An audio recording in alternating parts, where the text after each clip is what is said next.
The E50M is a tank that basically has it all. It carries 60 kilometers per hour with fantastic power to weight and mobility. It carries a gun with 3,400 damage per minute and pretty damn good accuracy.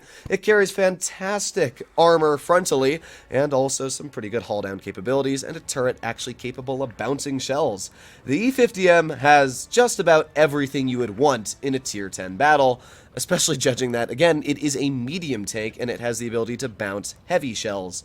So, we're going to be testing out the E50M and seeing just what it can do. Now, be real, the biggest thing I like about the E50M since the latest update is its PBR, because now its legendary camo doesn't actually look like absolute trash.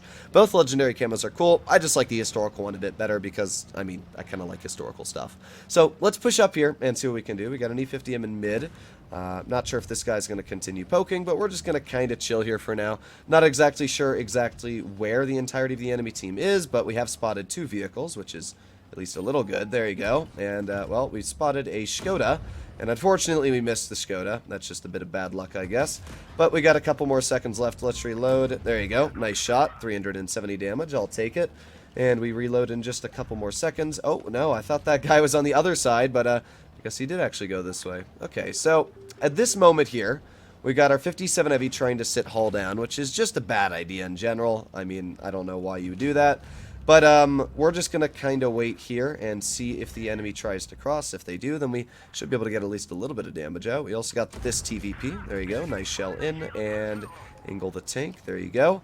Now we are side scraping against the enemy 60 TP. Let's just keep aiming it on that TVP, and there you go. Nice clear. Alright, we got the Skoda T50 on the side, and that doesn't seem like good news. Okay, well, let's back up. I don't want to be shot by the Skoda or any of that over there. And we also got, as you can see, like the 60 over here. Maybe this IS-8 will drive forwards, which he did, but we also got to back up because the Skoda's shooting me. How fun. Well, we're kind of stuck in a weird situation here. Oh boy, that's the E50M. Can't do much about that either. We also got the grill over here, who we can't do anything about. Well, this situation right now is pretty bad. I gotta be real. I can't really blame the E50M. This is just a poor situation in general. We got the Object 268 up top, who I would love to try and get a shell into. Unfortunately, just can't squeeze it out yet. But the good news is that looks like our team is actually getting some pretty decent numbers out here.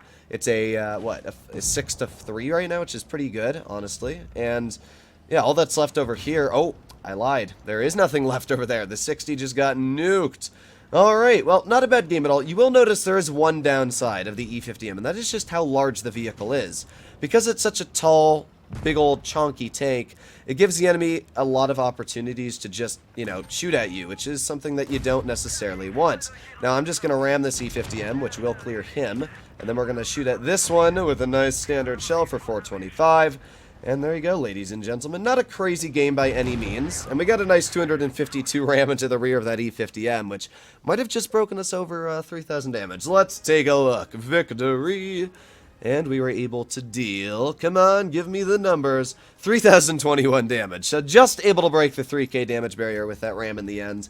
Not a bad game at all, but definitely showcased where the E50M can fall apart. Now, that wasn't necessarily bad because we had 2 angles of fire we were dealing with. We had the 60 TP and the IS-8 on one side, and then we also had the Skoda T50, the Grill 15, and the E50M on the other. So, I mean, I understand why the tank kind of fell apart a little bit there, but even then we were still able to deal over 3,000 damage and do a pretty decent job. So let's see if we can continue and do a little bit more this game. The enemy team, for mobility, has a FE4202, the same E50M, and, well, I guess you could count the 50B as mobility, but that's all they really have. And when it comes to our team, well, we only got the Sheridan, which is something I'm a little worried about because that Sheridan has a very high probability of just being YOLO'd. I mean, they literally have a 4202 and an E50M, 2 very mobile tanks, and, yeah, that Sheridan's basically a sitting duck if they wanted to YOLO him. Now, I'm just going to wait here. There you go. Nice shot right into the enemy E50M.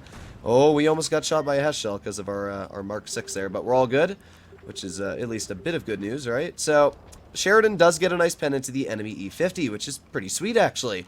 Oh boy, we got the 57 Heavy off to the side. We got 1 penetration into his vehicle. He shot the grill, and let's go for another pen. There you go. Unfortunately, we did get penned back ourselves, But that's all good, because we are absolutely slapping this 57 heavy. We've taken off, as you can see, a lot more HP on him than he's taken off of us, which is pretty good. Let's go for another, but unfortunately not able to. Let's back up before this FE4202 is able to pen us with a Hesh, which we were able to. And now we have to drive away from that. We got the 50B. We got everything over there, actually. That's just flat-out death. Let's go for a nice shell into the 268. Let's back up before he also has the opportunity to pen us again. And let's chill right here, aim in another shell into his lower plate. There you go. We've taken off just about 700 hit points from his vehicle. And again, we can just start reloading. This is where the E50M just feels fantastic, is using that great mobility, using that really good DPM, just absolutely badonkering people. Like, sure, the 268 hit us quite hard, but yeah, he's not too much of a threat anymore for us, is he now? So let's see, we got the E50M over here, we got the 57, there you go, nice shot right into the frontal armor of that 57 heavy. Yeah, that player's probably not enjoying us all too much, and there you go, long live the T57 heavy. With that aside, we know that the 268 is off to the side, but I'm just going to wait just a second, and, well, let's go for a shell right into the side of that E50M. He over-angled his tank, which gave us a pretty easy shot, and with that, well, a pretty solid game overall. All that's left is a mouse who's got a huge hongler-bongler of hit points for us to shoot at. There you go, nice shot once. And now let's start pushing in. Maybe we can get a little bit more damage out. We're up to 3,800 as it is right now, which is a pretty solid chunk, as I do say so. And, well, let's see if we can get a little bit more out. There's a nice 425. And let's just get another tap here. Nice 309. We're up to 4,500 damage dealt. And you can see just where the great DPM on this vehicle comes into play. So there you go. Some nice shots overall. And would you look at that? So this was about a 5K game and a great game. I really like the E50M. It's a tank that has really just a small amount of weaknesses for the amazing amount of upsides it carries. So this was a 4,942 damage game. No mastery because you expect this thing to do just amazing in general. 92,000 credits earned. I personally love the 50M. It's a tank that I've always really enjoyed, and over the years after Wargaming's buffed it, it's just become one of the flat-out best tier 10s. So let me know what you guys think about the E50M in the comments down below, but it's definitely a tank, if you don't own, is worth grinding because of how fun it is.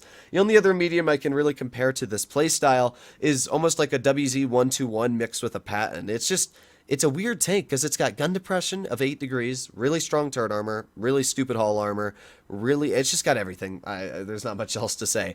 Hopefully, as always, you enjoyed today's video. As I said before, if you'd like to see more like it, you know what to do, but I'll be seeing you in the next one. Bye-bye.